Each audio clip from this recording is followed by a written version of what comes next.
No ar, mais um Pode Viva. Eu sou Paula Rios e minha convidada de hoje é a doutora Tainá Tolentino, especialista em neurologia. Como vai, doutora? Tudo bom? Obrigada pelo convite. Acho que é importante começar a falar sobre dor de cabeça nesse maior bundle, né? Muito obrigada mesmo pelo convite. E vamos falar um pouquinho sobre o bate-papo. Começar. Hoje a gente vai falar do que teoricamente seria comum entre a população brasileira, que são as dores de cabeça, né? Para começar, eu queria saber um pouquinho da sua experiência com a especialização em neurologia. Pronto. Então, Paula, eu fiz faculdade de medicina na Escola Baiana, em Salvador. E aí depois eu fiz neurologia no Hospital São Rafael. Agora eu estou terminando minha subespecialização em neuromuscular, que não tem muito a ver com dor de cabeça, mas eu faço neurologia geral e em dores de cabeça são doenças e patologias muito frequentes no consultório, né? Eu brinco que de 10 pacientes que eu estava até comentando antes da gente conversar, que 7 a 8 pacientes têm dor de cabeça. E a gente vai falar um pouco mais, né, sobre isso, mas é muito importante trazer esse tema porque as pessoas se autodiagnosticam, se fazem um tratamento de forma independente, sozinho, né? Ou pega um remédio do colega, um remédio do vizinho, ou vai para um médico que não tem especialidade, ou para um médico que não sabe conduzir muito bem esses quadros e acaba se cronificando, né? E fazendo com que isso traga mais problema de saúde, que a gente vai comentar um pouquinho. Quais são os tipos mais comuns de dores de cabeça hoje? Bom, a primeira coisa que eu gosto de falar, Paula, é diferenciar os tipos de dores, tá? Na neurologia, a gente chama de dor de cabeça de cefaleia. Então, a gente tem dois grupos grandes. Eu gosto de dividir assim para ser mais fácil de entender. As cefaleias primárias, imagina como dois armários, né? As cefaleias primárias são as dores de cabeça primária e as secundárias. Isso é importante para a gente conseguir explicar melhor como trata, como é o diagnóstico. As cefaleias primárias é aquelas em que a dor faz parte do próprio quadro, faz parte da própria síndrome neurológica, né? As mais comuns é a cefaleia tensional, a enxaqueca e a cefaleia em salvas, mas existem mais de 100 tipos. A gente tem, inclusive, um livro, né? A Classificação Internacional de Cefaleia. É um livro bem grande mesmo, que tem mais de 100 tipos de dores de cabeça primária. As secundárias são dores que acontecem por outra coisa. Então, nas secundárias, a dor é um sintoma, tá? E não é um quadro de uma síndrome neurológica típica. Então, dor de cabeça por dengue é uma cefaleia secundária, dor de cabeça por AVC, por tumor. Então é importante primeiro a gente dividir assim entre primária e secundária para a gente conseguir falar um pouquinho melhor de cada uma, tá? As mais comuns das primárias são essas três que eu comentei. A cefaleia tensional, que é que o leigo chama de normal. Então eu já gosto de dizer que não existe dor de cabeça normal. É a mais comum, que todo mundo tem, né? Então, quase que diariamente. Exato. Aí pelo fato de ser comum, o paciente vai falar, é normal. E é muito comum em consultório o paciente entrar assim, não, doutora, eu tinha uma dor de cabeça normal, mas que agora tá muito intenso, ou então agora tá muito frequente, por isso que eu procurei. Mas que não era normal, já era um problema, já era uma síndrome prévia, que precisava de ter tido cuidado previamente. A enxaqueca é o segundo tipo mais comum, é uma das mais incapacitantes, tá? É aquela que você fica por dias, né? Normalmente é uma dor moderada e intensa, né? Para caracterizar um pouquinho melhor. A enxaqueca é uma dor moderada e intensa, normalmente, porque eu falo normalmente, porque existem vários aspectos clínicos, né? Existem dores que podem ser enxaqueca e não seguir esses critérios específicos, porque o paciente já tem dor há muito tempo e vai mudando depois de um tempo, e ele demora anos para procurar assistência. Então, a enxaqueca normalmente é unilateral, pulsátil, o paciente fala que está latejando, moderada e intensa. A luz ou o som pioram a dor, o que a gente chama de foto e fonofobia. O paciente pode ter náuseas e vômitos associados, normalmente ele tem, para a gente fechar os critérios diagnósticos, ele tem essas características que eu estou citando, diferente da tensional, que o povo chama de normal, né? Os pacientes falam, minha dor de cabeça é normal, que é um peso em região frontal, que piora no final do dia, que melhora quando deita, que piora quando está estressado, ansioso, ou realmente com o humor muito alterado, né? E a outra mais comum das primárias, porque as secundárias são milhares de causas, tá? É a cefaleia em salvas. Essa é uma das mais difíceis de se dar diagnóstico, porque às vezes é tratada há anos com enxaqueca e não é enxaqueca. É uma dor mais comum perto dos olhos, a gente fala retroorbital. Ela é intensa, ela vem em episódios, é mais comum em homens, diferente da enxaqueca, que é uma doença mais prevalente em mulheres. E ela é uma dor que ela vem com outros sintomas associados. Então, lacrimejamento nos olhos, o olho pode ficar um pouco mais caído, a gente chama de pitose. No contexto da dor, o paciente pode ter vermelhidão no olho, o paciente pode ter uma sudorese aumentada, e essa dor, ela costuma ser incapacitante também. Então, às vezes, passa anos, né, sendo confundida com enxaqueca. Você perguntou dos mais comuns, são essas três, né? Acho que a enxaqueca de todas é uma das que a gente mais se apega em falar, em difundir informação, porque eu vejo que muitas pessoas demoram anos para procurar assistência. Se eu brinco que a média de consultório de pacientes são de 10 anos de dor de cabeça, né? E a gente tem um estudo no Brasil que mostra que as pessoas só procuram assistência em média de 15 a 17 anos depois que começou o processo de dor. E durante todo esse tempo se automedicando. Se automedicando, tirando dúvida com o colega, às vezes indo para diversas vezes na emergência. Vai no Dr. Google. O Dr. Google, e aí pega medicamento, vai na farmácia, o farmacêutico prescreve, isso aqui é bom para dor de cabeça. Ou então, pior, chama tudo de enxaqueca. É muito comum o paciente chegar em consultório, doutor, eu vim aqui porque eu tenho enxaqueca. Eu falo, calma, como é a sua dor? Né? Caracteriza a sua dor para mim, como ela vem, a frequência, fatores precipitantes, se tem ou não um sinal de alarme, que são coisas que a gente vai falar melhor, né? Como as dores de cabeça elas podem impactar na qualidade de vida e quais são os principais desafios?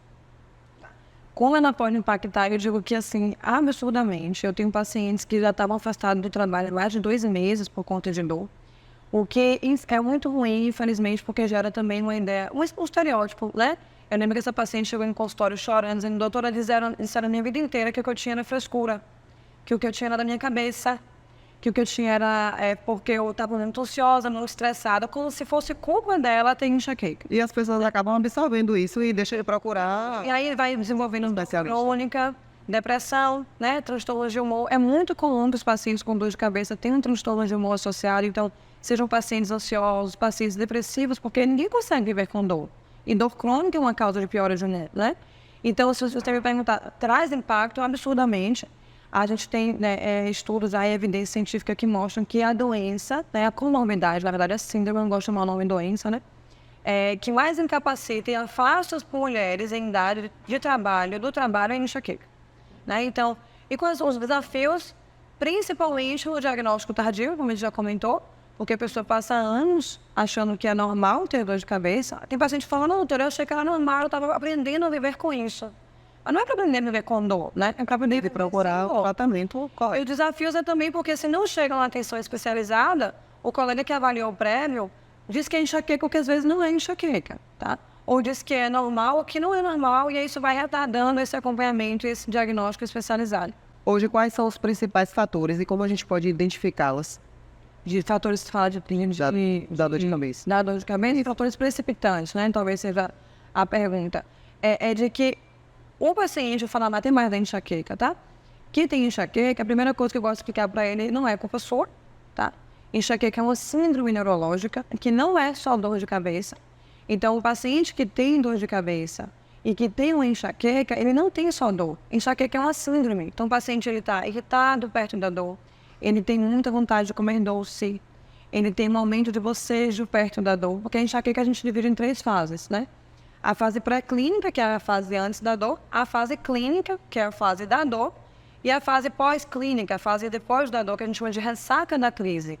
O paciente ele costuma viver com essas fases e vários momentos do mês. Tem paciente que tem dor de cabeça todos os dias, como você comentou. E os fatores precipitantes, eu gosto de explicar isso com calma no meu paciente, Paula, porque às vezes ele acha que a culpa da dor de cabeça é o café. Não, eu acho que o café que estava me dando dor de cabeça. Ele acha que o café é causa. Ou ele acha que o estresse é causa. A falta do café também, porque eu tenho essa. Também. Se eu ficar sem... Não sei se é psicológico, eu botei isso na minha cabeça, que quando eu não tomo o meu café, minha cabeça automaticamente Isso dói. é individual. Tem paciente que a falta do café pode precipitar dor. E tem paciente que o excesso, na maioria dos pacientes, o excesso também é um fator, um gatilho para dor. Então, só para diferenciar a causa, é genética. A enxaqueca é uma síndrome que tem base genética. Existe uma alteração no DNA do indivíduo que tem enxaqueca, né? E que faz ele ser mais, como eu posso dizer, ter um limiar de dor mais baixo. Então, é um paciente que algumas coisas funcionam como um gatilho. Então, estresse é um gatilho, falta de café em alguns pacientes ou excesso é um gatilho. Alguns alimentos são gatilhos. Os alimentos mais comuns de serem gatilhos para dor é massa, né, glúten, excesso de doce, né, refrigerantes, condimentados. Então, os fatores eles estão associados a diversos quadros, desde humor, de estresse, ansiedade, até alimentação e outras coisas que o paciente acaba percebendo como um gatilho. Isso é individual. Para você, o café, a falta do café gera dor. Tem paciente minha com enxaqueca que quando ela faz uso de cafeína, a dor vem. Então, esse fator é individual. É por isso que a gente precisa avaliar de forma bem pormenorizada para cada paciente mesmo. Existe algum sintoma de alerta para uma dor de cabeça que já está naquele estado que a gente pode se dizer que é grave? Existe, tá? A gente gosta de... Por isso que eu falei das cefaleias primárias e das secundárias, porque quando o paciente chega em consultório e ele conta de uma dor de cabeça, a gente tem a obrigação de caracterizar ela com muito detalhe, tá? Fazer um exame físico neurológico adequado para ver que o paciente não tem algum déficit neurológico naquele momento. E para descartar sinais de alarme, que é o que a gente chama, né, do inglês red flags, a gente principalmente avalia o mnemônico. O mnemônico é uma sigla, né, que a gente fala para o paciente no consultório para explicar para ele quais são os sinais de alarme. Então, paciente que tem uma dor de cabeça nova, súbita, paciente que tem mais de 65 anos, que nunca teve dor e começou a ter dor, paciente que tem uma dor e tem febre, ou seja, tem outros sinais sistêmicos, sintomas como febre, tosse, indica que pode ter alguma outra coisa, que essa cefaleia, né, que essa dor pode ser secundária a algo. Paciente, por exemplo, que tem dor de cabeça e fica com o braço fraco, a boca entorta. Então, paciente que tem dor, mais um déficit neurológico, né? Então, pode ser um AVC. Paciente que tem uma dor de cabeça que tinha de um jeito e mudou o padrão. Então, é muito comum o paciente, doutor, eu tinha uma dor há anos, ou até mesmo enxaqueca. E aí agora eu percebi que minha dor está ficando diferente. Mas não está diferente só na intensidade e na frequência. Ou seja, não está diferente só na quantidade de vezes que vem e o quanto que ela dói. Está diferente no jeito, o jeitão da dor está diferente. Isso chama muita atenção porque é um sinal de alarme. Uma dor que mudou o padrão chama atenção para a gente da neurologia a necessidade de se investigar essa dor, né? Principalmente em pacientes, por exemplo, imunossuprimidos. Então, paciente que tem alguma infecção, HIV, ou um paciente que usa algum medicamento, né? Um medicamento imunossupressor, uma doença reumatológica, que faz uma dor de cabeça nova. Paciente que tem um câncer e faz uma dor de cabeça. Então, tem um paciente com dor de cabeça que veio com CA de mama e, na verdade, a dor de cabeça já era de um problema do CA, entendeu? Então, assim, a gente precisa entender todo o contexto e ficar bem atenta mesmo aos sinais de alarme, para a gente saber quando investiga e como investiga, né? Se é exame de imagem, se é nico da coluna do paciente, depende do quadro e dos sinais de alarme. A ansiedade e o estresse, elas podem estar relacionadas também à dor de cabeça? A ansiedade e o estresse, elas são fatores precipitantes. Então, a gente comenta que o paciente que tem enxaqueca, um enxaquecoso, ele vai ter mais dor, vai ter mais frequência de crise se ele está estressado e ansioso. Porque funciona como um gatilho, não é a causa, como eu expliquei, é um gatilho. Então, porque se fosse assim, nem todo paciente ansioso teria enxaqueca, que não é uma verdade. Então, o paciente que tem enxaqueca, que está ansioso, está estressado, ele tem uma frequência de crise maior. É por isso que no consultório eu falo assim, ó, a gente vai tratar a sua dor, mas eu gosto de deixar bem claro que a gente não trata a dor só com remédio. O remédio, a medicação, ela faz parte do tratamento, mas a terapia não medicamentosa, que é inclusive gerenciar estresse, gerenciar ansiedade, eu acredito, Paulo, assim, que é uma das mais importantes. Então, além da medicação, Sim. existem outras abordagens terapêuticas. Com certeza. Você precisa entender, inclusive, quais são os gatilhos de cada paciente. Tem paciente que fala, olha, eu pergunto, você consegue perceber algum gatilho, alguma coisa que faz sua dor vir com mais frequência? Aí ele fala, sim, doutora, quando eu durmo um pouco, privação de sono é um gatilho.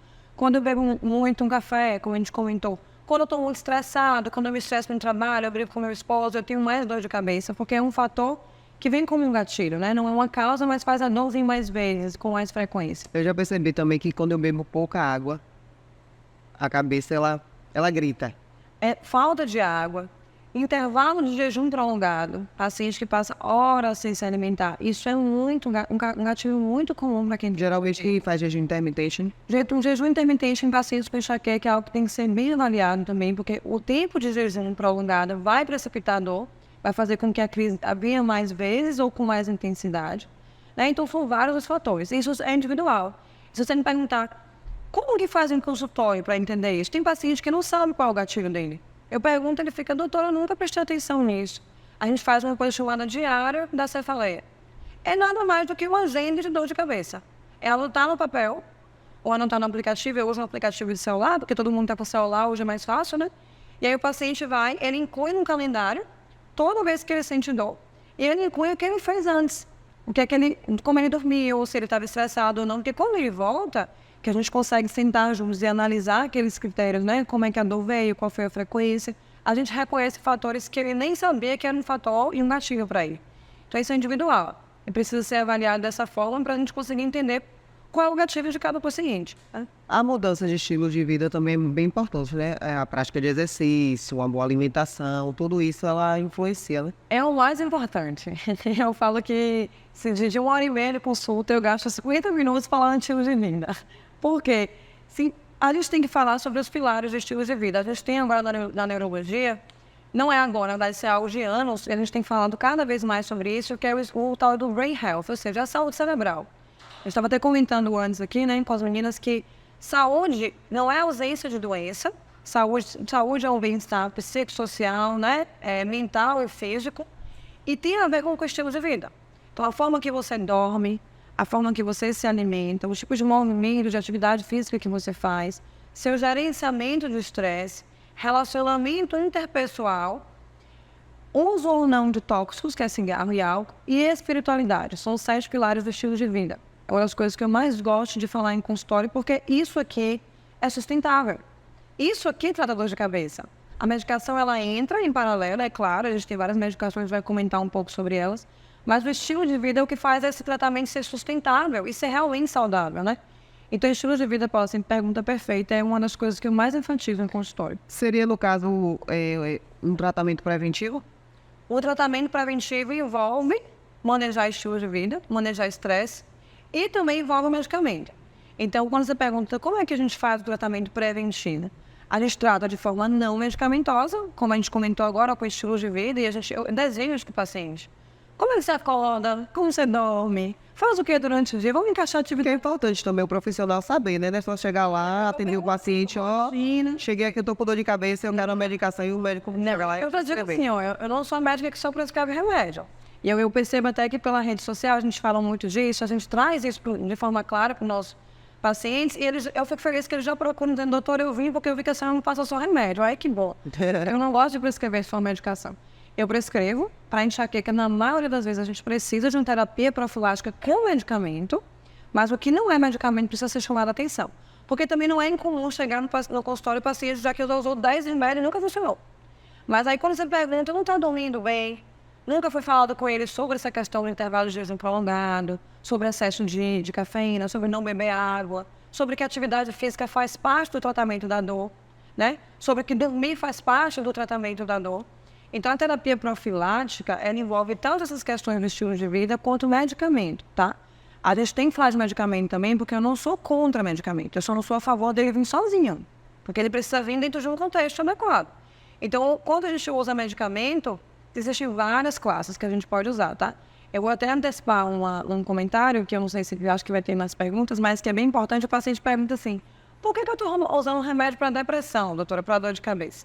Porque a gente usa várias classes. A gente usa medicamentos para crise, fármacos anticrise, então topiramato, depaquene pode ser usado para pacientes com dor de cabeça. Os antidepressivos, então a gente pode usar venlafaxina, nortriptilina, medicamentos que não vem o caso de falar todos os nomes. A gente pode usar medicamentos mais novos que surgiram agora, né? Os inibidores monoclonais, inibidores do CGRP, a gente vai comentar mais. Mas a terapia, ela depende de cada paciente e se ele tem alguma outra comorbidade. Então, paciente que vem muito ansioso, e tem dor de cabeça, eu escolho um medicamento que também age na ansiedade e na dor, que a gente usa a menor quantidade possível de medicamento que tem o melhor efeito, entendeu? Então, a terapia profilática, ela é com medicamento também, e sem medicamento, das duas formas. Como é que a tecnologia está sendo utilizada no diagnóstico e no tratamento desses pacientes? No diagnóstico, é clínico, tá? O diagnóstico de enxaqueca, estou falando mais de enxaqueca, ele é clínico. O diagnóstico da cefaleia secundárias, não. Se a dor de cabeça vier secundária a outra coisa, aí eu vou descobrir o que está acontecendo, posso usar a tomografia, a ressonância, mas o diagnóstico da enxaqueca, ele é clínico. Quando eu digo que é clínico, eu digo que é com a minha anamnese, ou seja, a minha conversa com o paciente, conseguir esmiuçar e detalhar bastante a dor de cabeça, e principalmente com o exame físico normal, então eu avalio o fundo de olho, eu avalio o reflexo, vejo força, vejo motricidade do olho, né? Tudo que a gente avalia na neurologia. E depois disso, se o paciente fecha critérios de dor de cabeça, que se encaixa, por exemplo, numa enxaqueca, aí a gente fecha o diagnóstico. Eu não preciso de ressonância para dar diagnóstico de enxaqueca. Então tem paciente também que chega aqui, doutora, você não vai fazer nenhuma ressonância para ver se eu não tenho nada na cabeça. Mas que acha que só a ressonância vai dar diagnóstico. diagnóstico. Mas a ressonância vai vir normal. obrigatoriamente ela está normal na enxaqueca, porque a gente não tem uma alteração na ressonância no paciente que tem enxaqueca. Então, o diagnóstico das cefaleias primárias é clínico. Se eu precisar de algum exame adicional, é porque eu estou suspeitando de alguma outra coisa, tá? Então, a tecnologia tem ajudado nessas situações, principalmente das cefaleias secundárias, e também em relação ao tratamento, né? Porque tem surgido outras medicações mais novas que a gente vai comentar também. Quais são as perspectivas para o futuro em tratamentos assim? Eu acho que cefaleia é uma das áreas da neurologia que tem mais crescido, né? Tem surgido muito medicamento novo e medicamentos feitos especificamente para enxaqueca, porque até então a gente da neurologia usava medicamentos antidepressivos, fármacos anticrise para tratar a enxaqueca, e agora tem surgido medicamentos específicos para isso. A gente chegou a comentar, um deles é o que a gente chama de corpo monoclonal, eranumab, galcanezumab, não precisa gravar esses nomes, são nomes difíceis, mas são medicamentos que agem no sistema de ativação da dor dos pacientes com enxaqueca, e são medicamentos novos, têm surgido, né, vem nos Estados Unidos para cá, já tem alguns anos que no Brasil, 2 ou 3 anos, tem medicamento novo surgindo também, tem um bloqueio occipitais, bloqueio mesmo, anestésicos em regiões occipitais. A gente tem usado também toxina botulínica, botox, para enxaqueca. Tá vendo? Não é só para estética. Não é só para estética, a gente usa também para enxaqueca. Então, são terapias novas, todas embasadas em evidência científica, né? Tudo tem que ser baseado em ciência. O médico não pode fazer nada que ele acha da cabeça, né? A gente é baseado em ciência, a medicina é ciência. Então, existem terapias alternativas, como a acupuntura, TCC, que é terapia cognitivo-comportamental, é psicologia, é o paciente tratar a ansiedade com autoconhecimento, porque quando ele cuida da ansiedade, ele vai reduzir também a quantidade de crises, né? Atividade física, como a gente comentou, né? Então, existem várias terapias novas surgindo para dor de cabeça em geral. Falando em medicação, o paciente que ele não quer fazer uso do medicamento de farmácia, mas ele quer algo natural. Sim. Antigamente o pessoal fazia muito chá, né? Trabalhava muito com chá. Existe algum tratamento que possa ser feito sem propriamente o medicamento de farmácia? Tudo depende do nível da dor, de como o paciente está no momento. Então, se o paciente chega para mim com dor diária, todos os dias com dor, ele vai ser um paciente candidato a usar a terapia medicamentosa por um período. Isso tudo é compartilhado, tá, Paula? Assim, em consultório, eu costumo pegar um papel, desenho para o paciente e falar, a gente tem essa possibilidade e essa possibilidade. O que não é medicamento que ajuda muito? A alimentação, base em alimentação anti-inflamatória que a gente fala. Então, já tem estudos mostrando sobre chá de gengibre, alimentação muito associada a peixes, cereais, né? Oleaginosas, são coisas... É alimentação saudável. Geralmente quem tem dor de cabeça não, vou dizer crise de sinusite. Sim. Que é aquela dorzinha que incomoda, que você não sabe se dói a cabeça, se dói o olho, se dói o ouvido, se dói a garganta. Então eles fazem aquele processo de inalação, perfeito. Mas não vai dizer que lavar o nariz. Pacientes com sinusite tem que lavar o nariz para conseguir mobilizar a secreção. E também é muito comum, tá? Eu peguei em consultório paciente com sinusite crônica que achou que era enxaqueca a vida inteira. E aí, quando você vai avaliar, ele começa a fazer lavagem nasal, tratar a região, e aí o paciente não melhora, né? Então, existem terapias realmente alternativas. A gente não faz os medicamentos farmácios, como você falou.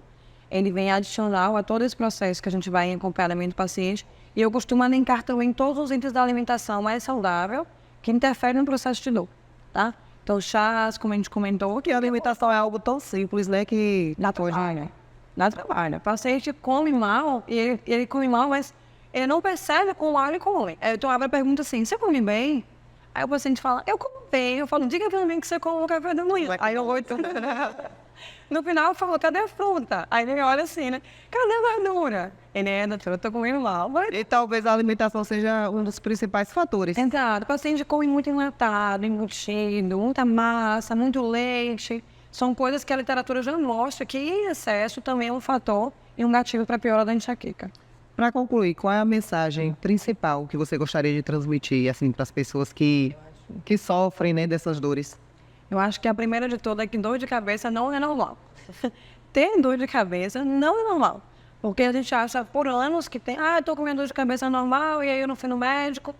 E principalmente para procurar atenção médica especializada. Porque quanto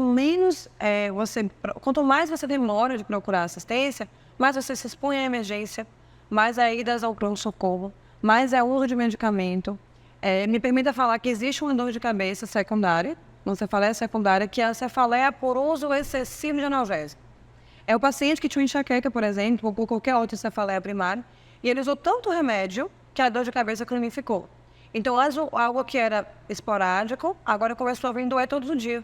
Então, o paciente que chega tinha dor de cabeça que era normal, aí depois de anos, se tornou frequente. Ele diz que o remédio não faz mais efeito. Dipirona, doutor, agora é água. É porque está usando mais de 10, 15 dipirona no mês, está usando de forma excessiva.